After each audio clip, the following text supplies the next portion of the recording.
We were talking about diabetes the other day. Is diabetes reversible or irreversible? Yeah, that's a brilliant question, boy. Diabetes, there are two things in diabetes. One is diabetes is reversible. According to the books, it is irreversible. You can do both with that. According to the books, it is irreversible. Yes, right. Once you go back from diabetes to non-diabetic, but you have to keep an eye on that always. If you don't keep an eye, you will become again diabetic. So the book is true, saying that it is irreversible, no doubt in that. Right. But if you don't keep an eye on the irreversible diabetes, once you become non-diabetic, supposedly, after using medicines or after using... There are three ways of... By the way, first I should tell you, there are three ways of controlling diabetes. The first and foremost thing is change your lifestyle. Mm-hmm. You should walk every day. I don't ask you to go and run. I don't ask you to go and take, muscles up and do a lot of things. No. నేనేం చెప్తానంటే మధుమేహాన్ని ఈజీగా మనం control చేయొచ్చు. Reversible irreversible రెండూ చేయొచ్చు. Reverse కూడా చేయొచ్చు. బుక్లో చెప్పినట్టు ఇర్రివర్సిబుల్ కూడా ఇంపార్టెంట్. బుక్ చెప్పింది నిజం. Harrison and other book says that it is reversible. Yes, it's completely true. నిజం అది. కానీ మనము డయాబెటీస్ నుంచి నాన్ డయాబెటిక్గా మారుస్తాం పేషెంట్ని. అది ఏ రకంగా సాధిస్తాం? There are three ways of doing it. One is doing your lifestyle changes. Second thing, that is lifestyle changes, is nothing but walking every day. Mm-hmm. I urge the people to do only one thing, that is just walking. People say, oh, I'm a good swimmer, I'll go and swim. You don't have time for that. మీకు ఆ time సరిపోదు, ఒకసారి సమయం సరిపోదు. కొంతమంది swimming చేస్తూ ఉంటారు. కొంతమంది, some people say that I'll go and do a bicycling, or somebody will say I'll go to gym and do a lot of stuff, but I don't think you don't have enough time in your day. So first important thing is lifestyle modifications. So you can reverse diabetes through lifestyle modifications. You can come back to non-diabetic once you change your lifestyle, and all depends on your HbA1c. This is a standard test for diabetes. There is fasting blood sugar, there is post-lunch blood sugar. Fasting, we generally keep it as 100. Post-lunch, we keep it as 160 below. And the important thing is HbA1c, glycated hemoglobin, it is called as, and this is the standard benchmark test for diabetes. Yeah, this is very important. So, can I just make sure I've understood that? Yeah. Diabetes at a physical level is always going to be there if you've got. Yes. You can learn to cope with it. Yes. And be in a way which looks as if you haven't got diabetes, but it depends on your lifestyle. Yes. You do, and if you don't do those things, you'll reverse into what's already in your system. Yes, that's fairly good. What you said is absolutely good, Barry. So now you want to continue that. See, you're doing your lifestyle modification started. Now, cut down your carbohydrates, because you are banking in the carbohydrates. Every day you eat a lot of sugars. In these countries, where the developed countries, you eat biscuits which contains high carbohydrates. You eat a lot of chocolates which contains carbohydrates again. So there's much of carbohydrates in that, and less of fiber, less of protein. Even in India, we have a lot of people eating carbohydrates. Rice contains a lot of carbohydrates. Potatoes contain a lot of carbohydrates. So carbohydrates are the sugars basically. So carbohydrates, I can call it as potatoes, starch containing substances, and then sugars, especially maybe glucose, fructose, lot of maltose, and different kinds of all becomes glucose in your body. Yeah. So I urge my patients always to increase their protein content. What is protein? There's plant source of protein, there's animal source of protein. You have plenty for animal source. Like you can have mutton, chicken, seafoods, and all this contain a lot of protein, and add some fiber, that is greenies in your diet. Fibers and proteins will increase, keep you going on well. It decreases your sugar levels and increases your good health. So once you are into diabetes, a lot of problems. So నేనేం చెప్తానంటే, మనం sugars తక్కువ తీసుకోవాలి. అన్నంలో sugar ఉంది, potatoes దుంపల్లో sugar ఎక్కువ ఉంది. షుగర్ని తగ్గించండి. తినే ఆహారంలో షుగర్ని తగ్గించండి. protein depends on the protein. Plant source protein on the mushrooms and all have a lot of protein. So plant sources mushrooms of proteins unnai. Kandipapu grams, they have lentils, have a lot of proteins. So take that proteins in more.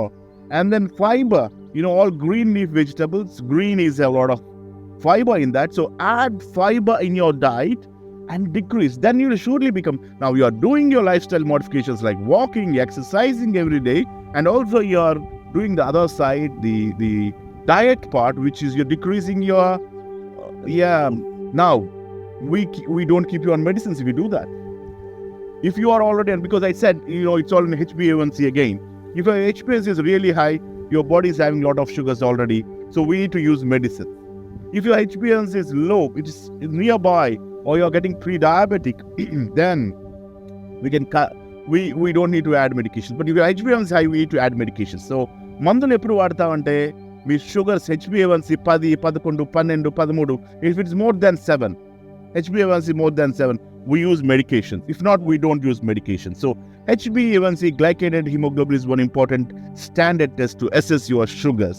So what I say is you can reverse it by doing your exercises, you're doing your dieting.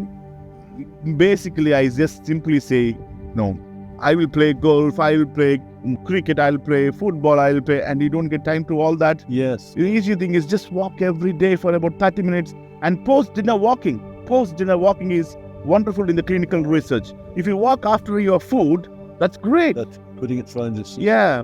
You're doing, you're exercising, you're melting your sugars by walking in the night, in the evening, supposing after your supper, of your tea time.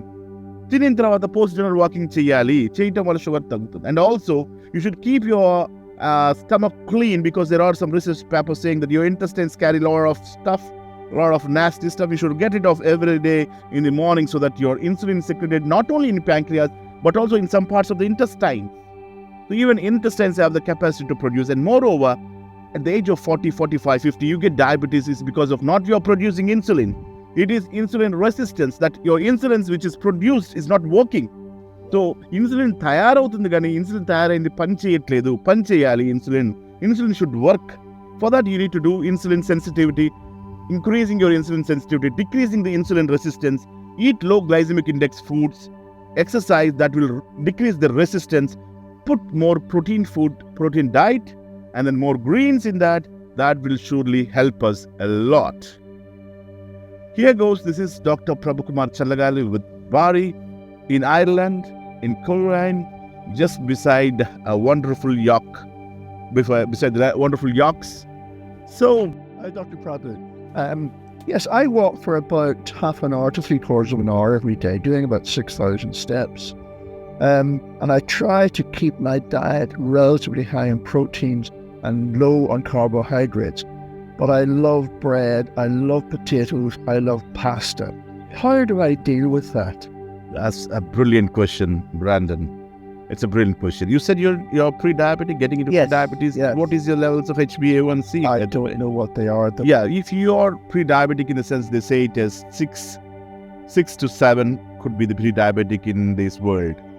So if you are pre-diabetic and you want to go back and reverse it to normal, that's a good, brilliant idea. And on the top of that, you're working on that. You know that you need to completely lower your carbohydrates, and you are loving that food, and I do appreciate it. Everyone loves their own food, and even in India, people come to me asking, "Doctor, I want to eat mangoes in the mango season. I want to eat," because mangoes are high sugar content. And then people also ask me, "Doctor, I wanted to eat rice in my diet. If I don't eat, I will die. I want my rice to be on that." And I eat a banana with that, and I love it. Yes, many people call me from US on the same concept. But here goes. If you want to really get it down in the beginning, you need to really keep an eye on your carbohydrates. And then what I tell you is, don't bank on the carbohydrates. If you bank on the carbohydrates, use that carbohydrates. Okay. So the easy way, when you like your food, the easy way is to do exercise, a bit of more exercise. You need to calculate how much carbohydrates I'm taking. If I am taking a carbohydrates of 3,000 calories, you need to really burn the 3,000 calories end of the day. There you go. You need to think of it. Yeah. Like, supposing that I'm taking potatoes and I'm taking bananas in India. So people take bananas in India and mangoes, and you like your potatoes, you like your pasta, you like some bread, yeah. Beautiful. So there you go. Now this you need to calculate how much slices of bread I am eating, and how much is this calculation going on. If it is 3,000 calories I'm eating, and I'm doing not that much work, you need to do that work and balance it, and your sugars come down as usual. That's one way of hitting it. Otherwise, you cut down it. If you are taking 3 or 4 slices of bread, supposingly, cut down it to 1 because you're getting into pre-diabetic. I don't want you to get the nuisance of that. Yeah. The nuisance of diabetes is, you get the retinopathy, you get the decay of teeth because of bacteria over your mouth, you get the teeth decay, and then you lose your teeth, then you lose your texture of your face when you lose your teeth, and then once one teeth you get pulling out, the other one is also get infected. So the teeth problem, then you get the heart problem. There's a major cardiac problems like cardiac issues, and then you get the brain problem like strokes for the heart and brain. These are the nasty things of diabetes, and people don't like it. And when you're walking in the garden, you may hit with a small thorn, and then it becomes a big ulcer, and then diabetic amputations, fungal infections quite often attacks you. So dermopathy is another problem. Then you get the burning sensation, tingling sensation of hands and legs. Okay. This is another nasty substance which no one likes it. Right. And most of the people come to me asking, sir, I have burning sensation of the legs and all. So again, this is another problem. So diabetic neuropathy, then retinopathy, you lose your sight, retinopathy, dental problems, heart problem, and sometimes you will be very fine for 15 days going to washroom. It's good stools. Anyone want to clean their stomach every day. If you keep it all in your stomach again, that's a big trouble for you again. Okay. You feel, discomfort while you walk. So that's called gastropathy you have. Yeah. Fungal infections on the skin, nails, and between the toes. You have a lot of issues to deal with if once the diabetes is not under control or uncontrolled diabetes. So this is one important thing which you should remember in your diet. That's the reason we keep. So you can cut down your food. You love it. Don't take 4. Take 1. That will take you a long time. Okay. 1 a day. Then you like your potatoes, not 4 potatoes. You have to cut down the potatoes. Take 1 potato instead of having 4-5 mashed potatoes. Have 1 mashed potato in your diet. One thing you said earlier that I had never heard before is the benefit of going for your walk after your dinner in the evening. And that, you say, is quite a useful thing to do. It is a wonderful thing. You need to walk. It's called post-dinner walking. Oh, right. It's called post-dinner walking or post-supper walking or post-tea walking here, what we do. Yeah. It's a post-tea walking. Right. So you should do it. If you can walk after your meals, I don't want you to eat and immediately walk. No, you can take a little, you can get a nap, or you can just sit for some time for about 5-10 minutes or 15 minutes. Okay. Then have a brilliant walk. Right. Okay. You can think how much I ate today. So this much of the food I had taken. So plan it and walk it. Anyways, you have all the latest gadgets to walk. Yes. Right. So you can put that gadgets and see how much you have done according to the calories which you have taken out. Okay. In and out. So you have taken enough in and you're doing enough for your sweating. Marvelous. Once you do this, Marvelous. you balance the thing and you're all right. Okay. And even diabetes will be under control. It will go back if possible. Thank you very much, Dr. Prabhu. I think I will take your advice. Lovely. Thank you. Thank you. Thanks for posing such a wonderful question where people love to eat a lot of food and anyways, any people anywhere, I would love to answer them and give them their response and tell them what's the best way of getting treated for diabetes. They are very easiest way, even though everyone have some at one point or other point, everyone have some their own issues to deal with, but we are there to help you round the clock. You can message, WhatsApp, whatever it is, 9989 220003. I'll be a bit slow on this. 9989 220003. Add +91 from any other country you're calling. Here, Dr. Prabhu Kumar Challagali. Bye for now.